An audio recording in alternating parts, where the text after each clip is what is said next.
வணக்கம் அன்பர்களே, அஸ்ட்ரோசிரி சேனல் வாயிலாக நான் உங்கள் அஸ்ட்ராலஜர் டாக்டர் சதீஷ். கன்னி ராசி அன்பர்களே, இந்த மே மாதம் என்ன பலன் அப்படின்னு பார்க்கும் பொழுது உங்க ராசி அதிபதியாக இருக்கக்கூடிய புதன் பகவான் 7ஆம் இடம் என்று சொல்லக்கூடிய திருமணஸ்தானத்தில் அமர்ந்து கொண்டு அங்கே நீச்சமாக இருந்தாலும் சுக்கிரனோடு சேர்ந்து நீச்ச பங்கமாகி ராசியை பார்ப்பது ஒரு நல்ல அமைப்பு தான். அப்போ அதே சமயத்தில் இந்த மாதம் பார்த்தீங்கன்னா 7ஆம் தேதி என்று புதன் பகவான் 8ஆம் இடத்துக்கு பயிற்சி ஆகிறார். அப்போ 8ஆம் இடம் என்பது ஒரு வலிவேதனை என்று சொல்லக்கூடிய இடமாக இருந்தாலும் மறைந்த புதன் நிறைந்த அறிவை தருவார். நல்ல மதிநுட்பத்தை தரக்கூடிய அமைப்புங்கிறது இருக்கிறது. அது சூரியனோடு சேர்ந்து புதன் ஆதித்ய யோகத்தோட 8ஆம் இடத்தில் இருக்கார். விரையாதிபதி 12க்குரியவன் 8ல். அப்போ என்ன நடக்கும்? திடீர் அதிர்ஷ்ட வாய்ப்புகள் நடக்கும். அதாவது அதிர்ஷ்டம் என்றால் என்ன? சில சமயங்களில் நீங்கள் எதிர்பாராத சில விஷயங்கள் நடக்கும். வேலையில திடீர் ப்ரமோஷன், திடீர் இடமாற்றம். இதுவரைக்கும் வேலை கிடைக்கல, முயற்சி எடுத்துட்டு இருக்கிறேன், இந்த மாதம் தொடக்கத்திலேயே அதுக்கான முயற்சி சக்சஸ் ஆகிறது.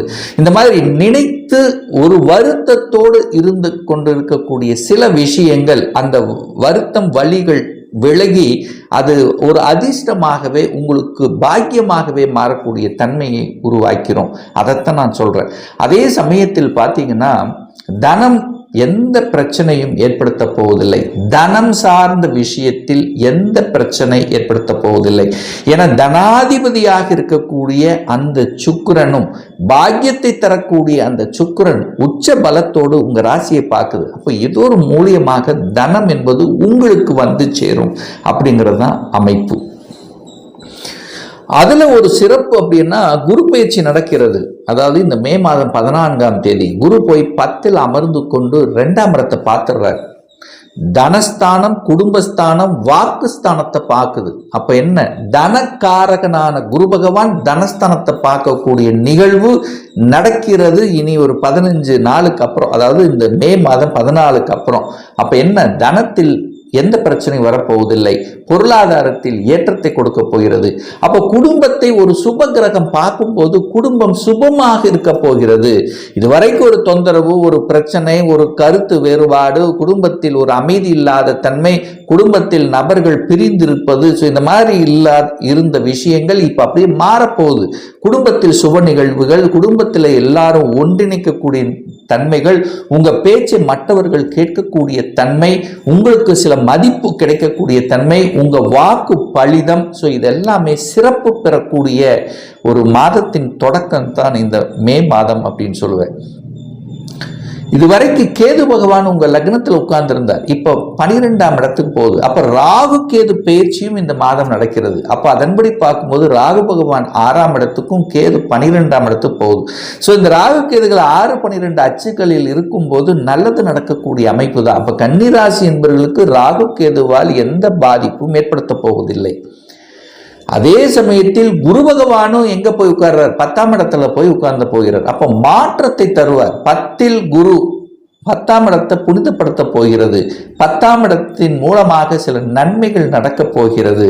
அப்போ ஒரு மாற்றம், தொழில் மாற்றம், உத்தியோக மாற்றம், ஊர் மாற்றம், இடம் மாற்றம், இந்த மாதிரி எந்த மாற்றத்துக்காக இந்த கன்னிராசியினர் எதிர்பார்த்து காத்து கொண்டிருந்தீர்களோ அந்த மாற்றங்கள் இந்த மே மாதம் 14க்கு அப்புறம் நல்லா இருக்கு. 19ஆம் தேதி ராகு கேது பயிற்சி. அப்போ மாற்றங்கள், திடீர் மாற்றம், அதிரடி மாற்றம், திருப்பங்கள் எல்லாமே எதிர்பார்க்கலாம். ஒரு மாதிரி அழுத்தம், பிரஷரோடு இருக்கக்கூடிய இந்த கன்னிராசி என்பவர்கள் அப்படியே ரிலீஃப் ஆவீங்க அப்படிங்கிறது அமைப்பு.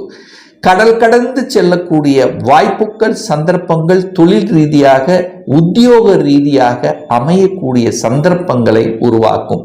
அதுல எந்த மாற்று கருத்தும் இல்லை. அதே சமயத்தில் இதுவரைக்கு சனி பகவான் உங்க முயற்சி ஸ்தானத்தை பார்த்து கெடுத்து கொண்டிருந்தார் அப்படின்னு சொல்லுவேன். 3ஆம் இடம். அப்போ அப்படின்னா என்ன? முயற்சி, தைரிய வீரியம் இல்லாத தன்மை. அதாவது இறங்கலாமா, இறங்கக்கூடாதா, இறங்குனா ஏதோ ஒன்று ஆயிருமா, தப்பாயிருமா அப்படின்னு ஒரு பல்டி அடிக்கிறது, அந்த மாதிரி இல்லாமல் இப்போ தைரிய வீரியத்துடன் செயல்படக்கூடிய தன்மையை கொடுத்துவிடும். செவ்வாய் 3க்குரியவன் 11ஆம் இடத்துல தான் இருக்கார். லாபஸ்தானத்தில் தான் இருக்கார். நீச்சமாக இருந்தாலும் லாபஸ்தானத்தில் இருக்கு, திக்பலத்துக்கு பக்கத்துல தான் இருக்கு. அதனால செவ்வாயால பெரிய கெடுதல்கள் ஏற்படுத்த போகுமானா நிச்சயமாக இல்லை. 4ஆம் அதிபதி 4ஆம் இடத்தை பார்ப்பது ஒரு நல்ல அமைப்பு. சுகஸ்தானம் வலுவாக்க போகிறதுன்னு அர்த்தம். அப்போ குரு பகவான் 10ஆம் இடத்திலிருந்து சமசப்தம பார்வையாக 4ஆம் இடத்தை பார்க்கிறார். 4ஆம் இடம் என்பது என்ன? வீடு, வண்டி, வாகனம், சொத்துக்கள், இதெல்லாம் குறிக்கக்கூடிய அத்தனை, அதாவது சுகமாக இருக்கக்கூடிய, சுகத்தோடு இருக்கக்கூடிய அத்தனை விஷயங்களும் அந்த 4ஆம் பாவத்திற்குள்ள இருக்கு. அப்போ அதை ஆக்டிவேட் பண்ண போகுது. தாய் நன்றாக இருக்க போகுது. 4ஆம் பாவம் தாயை குறிக்கக்கூடிய உயிர்காரகத்துவத்தில் தாய். அப்போ தாய் நன்றாக இருக்க போகிறது. தாய்க்குள்ள இருந்து வந்த சில குளறுபடிகள், சில பிரச்சனைகள் சரியாக போகிறது அப்படின்னு தான் அர்த்தம். அப்போ பெரிய பாதிப்பை கொடுக்குமே இல்லை. குரு பார்த்தால் கோடி நன்மை. அந்த பாவங்கள் சுபத்துவப்படுத்தப்படுகிறது.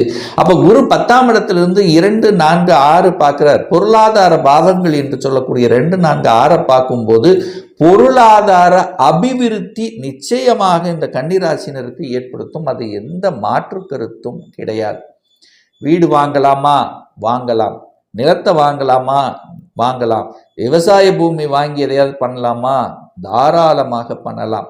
ஒரு புதிதாக ஒரு வாகனங்கள் வாங்கணும்னு ஆசை இருக்கு, வாங்கலாமா? இந்த மாதம் அதுக்கு உகந்ததா? உகந்தது.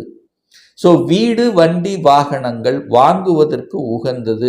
வீடு கட்டி விட்டு அது வாடகை வருமானம். ஸோ இந்த மாதிரி கட்டிடம் சார்ந்த விஷயங்கள், வீடு சம்பந்தப்பட்ட விஷயங்கள், வாகனம் வாங்கி விட்டு அதன் மூலமாக வருமானத்தை அடைவது, இது எல்லாமே உகந்த மாதமாக இந்த கன்னிக்கு நிச்சயமாக அமையும். இதில் எந்த மாற்று கருத்தும் கிடையாது. 5க்குரியவன் பூர்வ புண்ணியஸ்தானத்தின் அதிபதி, பஞ்சமஸ்தானத்தின் அதிபதியாக இருக்கக்கூடிய அந்த சனி பகவான் 7ஆம் இடத்துல போய் உட்கார்ந்துருக்கார். 5க்குரியவன் 7ல். அப்போ 7ஆம் இடம் என்பது திருமணம் இப்போ குறிக்கக்கூடிய. 5ங்கிறது காதல். காதல் திருமணம் ஒரு சிலருக்கு ஏற்படுத்தும். 5ங்கிறது தடை. அதாவது 5ங்கிறது சனிங்கிறது ஒரு தடையை கொடுக்கு. அதாவது சனிங்கிறது டிலே பண்ணுவார், மந்தம். அப்போ ரொம்ப நாளாக காதலில் இருந்துட்டு இருக்கிறோம். ஒரு 2 வருடங்கள் 3 வருடங்கள் காதலுக்குள்ளேயே இருக்கு. இன்னும் காதல் திருமணம் ஆகலைன்னா இப்போ அதுக்கான ஸ்டெப் எடுக்கக்கூடிய வழிமுறைகள், சந்தர்ப்பங்களை உருவாக்கும். ஏன்னா 5க்குரியவன் 7ல் இருக்கார். அப்போ காதலில் இருந்தவர்கள் காதல் திருமணம் செய்யக்கூடிய வாய்ப்புகள், சந்தர்ப்பங்களை நிச்சயமாக உருவாக்கும். அப்போ குழந்தைகள் நலன் திருப்தி இருக்குமா? நிச்சயமாக திருப்தியோட தான் இருக்கும். குழந்தைகள் நன்றாக படிக்க போகுது, ஆசைப்பட்ட கோர்ஸை அடைய போகிறாங்க, அதற்கான முயற்சி எடுப்பாங்க, வெற்றி பெறுவாங்க. அதில் எந்த மாற்று கருத்தும் இல்லை. 6க்குரியவன் தனக்கு 2ஆம் இடத்துல இருக்கும்போது வேலை உண்டு, வேலையினால் வருமானம் உண்டு. அப்போ நிச்சயமாக வேலையினால் தனவரவும், மாற்றங்கள், திருப்பங்கள் இதெல்லாத்தையும் கொடுக்கும். கடனை கொடுக்குமா? கொடுக்கும். குரு பார்க்குறார், 6ஆம் இடத்தை பார்க்குறார், அங்கே ராகுவும் இருக்கார். அப்போ கடனுக்குள்ளே எப்படியாவது சிக்க வைக்கும்.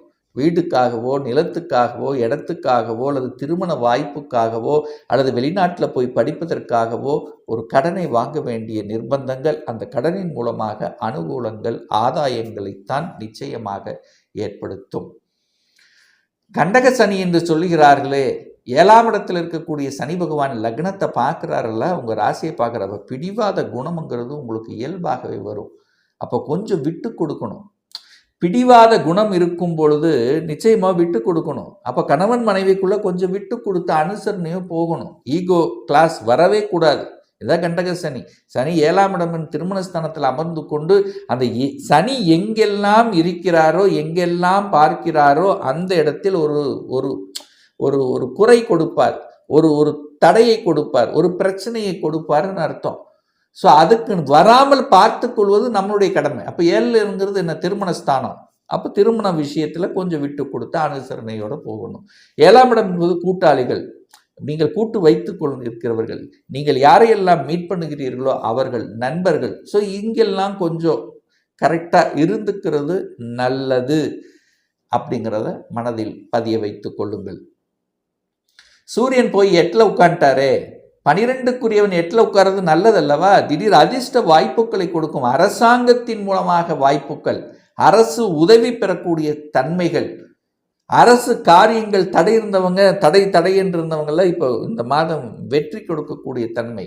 அரசியல்வாதிகளுக்கு திடீர் கௌரவ பதவிகள், திடீர் வளர்ச்சிகள், அதாவது வலியோடு இருந்த விஷயங்கள் இப்போ வலி நிவாரணம் அப்படின்னு நம்ம எடுத்துக்கலாம். ஸோ 8க்குரியவன் 11 திடீர் அதிர்ஷ்டம், திடீர் லாபங்கள். 12க்குரியவன் 8ல் நன்மைகள். லக்னாதிபதி 8ல் நீங்க மறைமுகமாக சில சமயங்களில் சில சந்தர்ப்பங்களை கொடுக்கும். ஆனால் என்ன, வம்பு வழக்குக்கு மட்டும் போகக்கூடாது. இதை மட்டும் மைண்டில் வச்சுக்கிட்டா போதும்.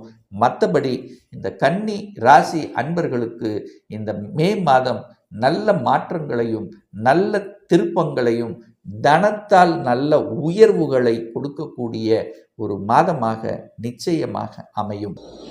ஒரு பர்சனல் கன்சல்டேஷன் எடுத்துக்கணும், சுயஜாதகம் பார்க்கணும் என்று விருப்பமுடைய அன்பர்கள் டிஸ்பிளே தெரியக்கூடிய நம்பருக்கு வாட்ஸ்அப் மூலியமாகவோ ஃபோன் கால் மூலியமாகவோ தொடர்பு கொண்டு நேரடியாகவோ அல்லது ஆன்லைன் மூலமாகவோ கன்சல்டேஷன் எடுத்துக்கலாம். நம்முடைய அலுவலகம் கோயம்புத்தூரில் அமைந்துள்ளது. அதாவது கோயம்புத்தூரிலிருந்து மேட்டுப்பாளையம் செல்லும் வழியில் வெள்ளக்கிணர் பிரிவு அருகில், அதாவது அன்னபூர்ணா ஹோட்டலுக்கு அருகில் அமைந்துள்ளது. பிரியர் அப்பாயின்மெண்ட் வாங்கிட்டு நேரடியாக கன்சல்டேஷன் எடுத்துக்கலாம். ஆன்லைன் மூலம் கன்சல்டேஷன் எடுத்துக்கிறவங்க உங்களுடைய பெயர், உங்களுடைய தற்போது வசிக்கும் இடத்தை வாட்ஸ்அப்பில் குறிப்பிட்டு ஆன்லைன் மூலமாகவும் கன்சல்டேஷன் எடுத்துக்கலாம். நிச்சயமாக இந்த பதிவு ஏதாவது ஒரு ரூபத்தில் உங்களுக்கு யூஸ்ஃபுல்லாக இருக்குங்கிறதுல எந்தவித மாற்று கருத்தும் கிடையாது.